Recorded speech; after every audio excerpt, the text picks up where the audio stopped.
Hello అండి. ఇక నేనైతే ఇవాళ మా పంటయి కొత్త బియ్యం వచ్చినాయి. నువ్వుల పులుగా వండుదామని నువ్వులు బెల్లము పాలు పోసి పాశం వండుదామని దేవుడికి నైవేద్యం పెడదామని చూస్తాన్నా. నువ్వులు అయితే వేయించుకుంటాన్నా, చిటపటలు ఆడినాయి. దించుతీగా ఒక పావుషేరని బియ్యం అయితే కడిగి పొయ్యి మీద పెట్టిన. చూడండి,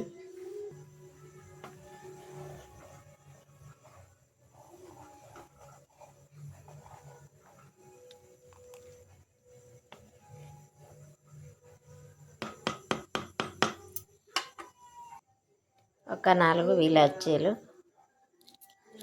5 ఒక చిన్న గిలాసుడు నువ్వులు అండి.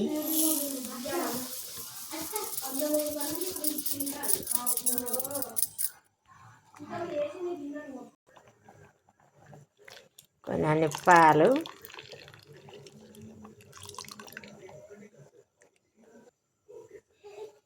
సగం ప్యాకెట్ పాలు,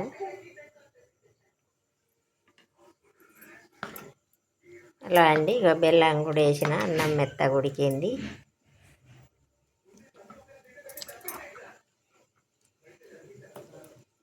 కలుపుతా అంటే ఆడ కొంచెం గట్టిగా ఉన్నది, అదే కలుపుతుంది. పట్టి నువ్వులు కొంచెం కచ్చపచ్చ పట్టిన నువ్వుల పొడి వేస్తాను కొంచెం. అబ్బా,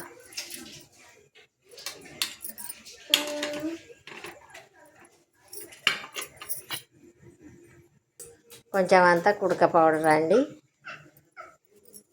ఇప్పుడు అంతా నువ్వుల పిండి కుడక పౌడర్ వేసి కలుపుతాను.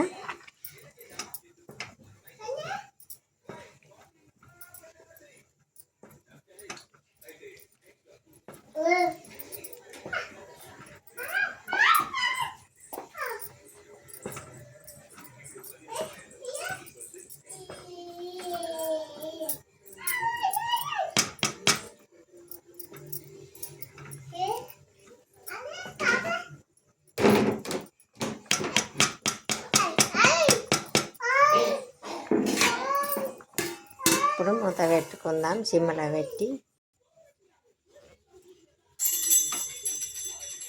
ఇక నువ్వుల పులగం రెడీ అండి. దీన్ని మేము నువ్వులు పోసి వండితే నువ్వుల పులగం అంటాం, అందుకనే నువ్వుల పులగం అన్న. నువ్వులు, పాలు, బెల్లము, ఒక పావుషేరు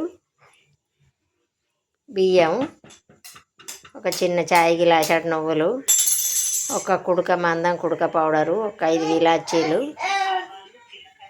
ఒక అరకిల కంటే కొంచెం తక్కువ బెల్లం అండి.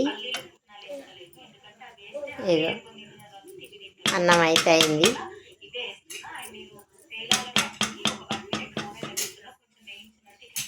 చూడండి, ఫస్ట్ కొత్త బియ్యం కదా, కొత్త బియ్యం దొరికితే ఇట్లా వండుకుంటే చాలా మంచిదట, ఇంటికి మంచిదట, దేవుళ్ళకు కూడా నైవేద్యం పెట్టినట్టు అవుతుంది.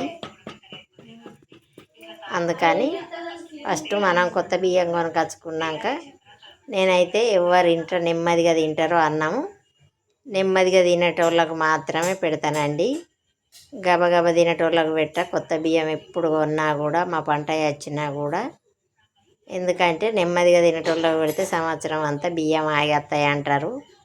అందుకని నేను మా ఆయన ఒక్కడే నెమ్మదిగా తింటాడు కాబట్టి ఫస్ట్ ఆ బియ్యం వచ్చిందంటే కొత్త బియ్యం అన్నం మాత్రం మా ఆయనకే ఫస్ట్ ప్రతి సంవత్సరం మా ఆయనకే పెడతానండి. బాయ్ అండి. మీ ఇంట్లో కూడా ఎవరన్నా నెమ్మదిగా తినేటోళ్ళు ఉంటే అట్లా పెట్టండి. మా అత్త అట్లనే పెట్టేది, నేను కూడా అట్లనే పెడతాను. మా అత్త కూడా ఆయనకే పెట్టేది, అందుకనే నేను కూడా మా ఆయనకే పెడదామని వండుతా. ఫస్ట్ రోజు ఆయనకే పెడతా, ఫస్ట్ బుక్క. తర్వాత మేము అందరం తింటామండి. బాయ్ అండి. నా బెల్లం అన్నం నచ్చితే మీకు లైక్ చేయండి, ఎవరికన్నా షేర్ చేయండి. Boy friends.